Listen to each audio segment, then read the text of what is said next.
మన ఆంజనేయ రెడ్డి గారి కార్పొరేటర్ గారితో ఇక్కడ గడప గడప పాదయాత్రలో తిరుగుతూ ఉన్నాము. ఏ ఇంటికి వెళ్ళినా కానీ ఎంతో మంచి స్పందన ఉంది.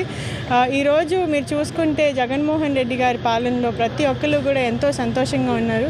ఈ ఒక్క డివిజనే చూసుకుంటే ఈ ఒక్క డివిజన్లో 73 కోట్ల అభివృద్ధికి సంక్షేమ కార్యక్రమాలు అనేవి జరిగింది. ఇలా ప్రతి డివిజన్లో ప్రతి గడపకి అనేది ఈ ప్రభుత్వం సంక్షేమాభివృద్ధి కార్యక్రమాలు చేర్చడం జరిగింది. అందుకనే ప్రజలు ఎక్కడికి వెళ్ళినా కానీ ఈరోజు జగన్మోహన్ రెడ్డి గారిని గెలిపించుకుంటామని పట్టం కడుతున్నారు. అలాగే కేసీఆర్ నాని గారి ట్రాక్ రికార్డ్ ఏంటనేది విజయవాడ ప్రాంతంలో ప్రతి ఒక్కరికి తెలిసిందే.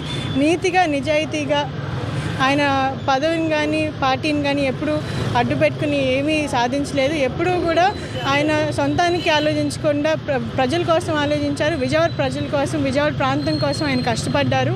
అందుకే ఈరోజు ప్రజలందరూ కూడా నాని గారిని మళ్ళీ మేము గెలిపించుకుంటాం, ఇటువంటి పాలన అనేది మాకు కావాలి అని ప్రతి ఒక్కరు చెప్తున్నారు.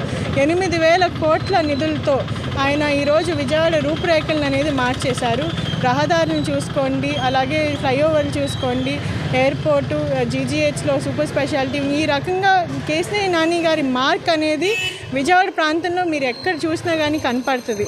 అలాగే రతన్ టాటా గారి లాంటి ఒక విజనరీని కూడా ఇక్కడ తీసుకొచ్చి మన కోసం పని చేయించి ఇక్కడ 265 గ్రామాలని ఆయన అడాప్ట్ చేయించారు. సో ఇటువంటి మంచి కార్యక్రమాలు కొనసాగిస్తారు. అలాగే ఈరోజు జగన్మోహన్ రెడ్డి గారి తోడై మనకు విజయవాడ ప్రాంతానికి వీళ్ళిద్దరూ కలయిక అనేది చాలా పెద్ద పండగలాగా. ఎందుకంటే సంక్షేమాభివృద్ధిలో ఎక్కడ ఏ రకమైన లోటుపాటు లేకుండా ప్రతి ఒక్కరికి కూడా న్యాయం జరిగేలాగా మన విజయవాడ ప్రాంతం అనేది మొత్తం రాష్ట్రంలోనే టాప్ టియర్ సిటీగా, అలాగే టాప్ ట్రేడ్ అండ్ బిజినెస్ సెంటర్గా తీర్చిదిద్దడానికి జగన్మోహన్ రెడ్డి గారు, కేసీఆర్ నాని గారు కృషి చేస్తారు. అలాగే ఆసిఫ్ గారు ఇక్కడ స్థానికులు, ఇక్కడ ప్రజల సమస్యలు ఏంటనేది ఆయనకు బాగా అవగాహన ఉంది. ఎప్పుడూ కూడా ప్రజలకి అందుబాటులో ఉండే వ్యక్తి.